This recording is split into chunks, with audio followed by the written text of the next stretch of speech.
محمدا الوسيلة والفضيلة وابعثه مقاما محمودا الذي وعدته. أمين يا رب العالمين. تقبل الله صلاة الجميع بمزيد من الأجر والمغفرة والثواب. باقي أخبار الجريدة بعد الفاصل.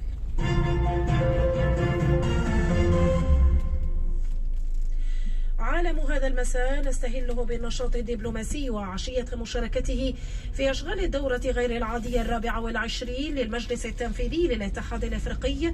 أجرى وزير الدولة وزير الشؤون الخارجية والجالية الوطنية بالخارج والشؤون الأفريقية أحمد عطاف اليوم بأديس أبيبا محادثات ثنائية مع رئيس مفوضية الاتحاد الأفريقي محمود علي يوسف. كما أجرى عطاف محادثات ثنائية مع نائب رئيس مفوضية الاتحاد الأفريقي السفيرة سلمى مليكة حدادي.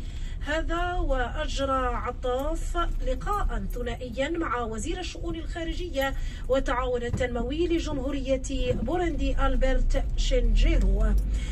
جددت الجزائر وإثيوبيا دعمهما لحق شعب الصحراء الغربية في تقرير المصير خلال الدورة الخامسة للجنة المشتركة الجزائرية الإثيوبية التي ترأسها مناصفة كل من وزير الدولة وزير الشؤون الخارجية والجالية الوطنية بالخارج والشؤون الإفريقية أحمد عطاف ونظيره الإثيوبي جيديون تيموثيوس. في غزة شلالات الدم لا تزال تنهمر في هذا القطاع الجريح الذي يفقد كل يوم عشرة الأرواح. قوات الاحتلال قامت بنسف مبان في حي الشجاعية وشنت غارة على حي التفاح شرق مدينة غزة. الغارات الجوية والمدفعية الصهيونية أدت إلى ارتقاء 13 شهيدا على الأقل منذ فجر اليوم عبر مختلف أنحاء القطاع الذي لا توجد فيه منطقة آمنة، كما لا توجد فيه لقمة خبز تسد الرمق. في السياق أدان المكتب الإعلامي الحكومي بغزة سياسة التجويع والسيطرة على توزيع المساعدات التي ينتهجها الاحتلال كورقة ضغط على المدنيين لترك أرضهم.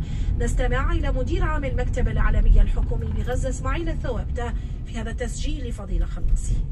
في ظل استمرار حرب الإبادة الجماعية والتطهير العرقي وضمن سياسة الحصار والتجويع الممنهجة، يواصل جيش الاحتلال الإسرائيلي إغلاق المعابر بشكل كامل ويمنع إدخال المساعدات الإنسانية منذ أكثر من شهر ونصف. نحن ندين بأشد العبارات الجريمة المتمثلة بحرمان أبناء الشعب الفلسطيني من الغذاء والدواء والإيواء وأيضا حرمانه من الخدمات اللازمة للحياة. كما نحذر من المخطط الذي يحاول الاحتلال الإسرائيلي تمريره عبر استخدام شركات أمنية وجهات مشبوهة مرتبطة به لتوزيع المساعدات الإنسانية في محاولة لفرض أجندته الاستعمارية العالمية الذي قد يقوض الطلب على الوقت.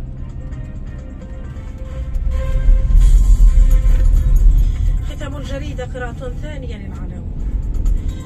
رئيس الجمهورية عبد المجيد تبون ينهي مهام وزير التجارة الخارجية وترقية الصادرات محمد بخاري ويعين كمال رزيق خلفا له، وينهي مهام ربيعة خرفي رئيسة المجلس الوطني الاقتصادي والاجتماعي والبيئي ويعين خلفا لها محمد بخاري. رئيس الجمهورية يأمر باستحداث هيئتين لتنظيم عمليات التصدير والاستيراد في غضون شهر مايو القادم، ويشدد خلال لقائه بالمتعاملين الاقتصاديين على إقامة شباك وحيد يعنى بتوفير متطلباتهم. مجلس الأمة يشيد بمضمون خطاب رئيس الجمهورية ويعرب عن ارتياحه للمؤشرات الإيجابية المطمئنة والمدققة، والمتعاملون الاقتصاديون يعبرون عن ارتياحهم للقرارات المعلن عنها ويبرزون أهميتها في تعزيز مكانة الاستثمار المنتج لبناء اقتصاد قوي. وزير الداخلية يبرز أهمية التنسيق والتكامل بين الدول لمواجهة الهجرة غير النظامية والإتجار بالبشر، ويكشف عن التمكن من تسهيل العودة الطوعية لأزيد من 8000 مهاجر غير نظامي. في حوار للقناة الأولى، شيخ المشيخة العامة للطريقة القادرية بالجزائر وعموم أفريقيا يستنكر الخطاب العدائي للطغمة الانقلابية بمالي تجاه الجزائر، ويدعو شعوب دول الساحل إلى التفطن لمخططات ضرب المنطقة. إطلاق مشروع طاقة بلوس بالشراكة مع الاتحاد الأوروبي وألمانيا، وسفيرا جمهورية ألمانيا والاتحاد الأوروبي بالجزائر يؤكدان أن الجزائر قوة قوية وشريكا موثوقا. الجزائر وإثيوبيا تجددان دعمهما لحق شعب الصحراء الغربية في تقرير المصير. استشهاد 13 فلسطينيا في قطاع غزة منذ فجر اليوم جراء غارات صهيونية مكثفة.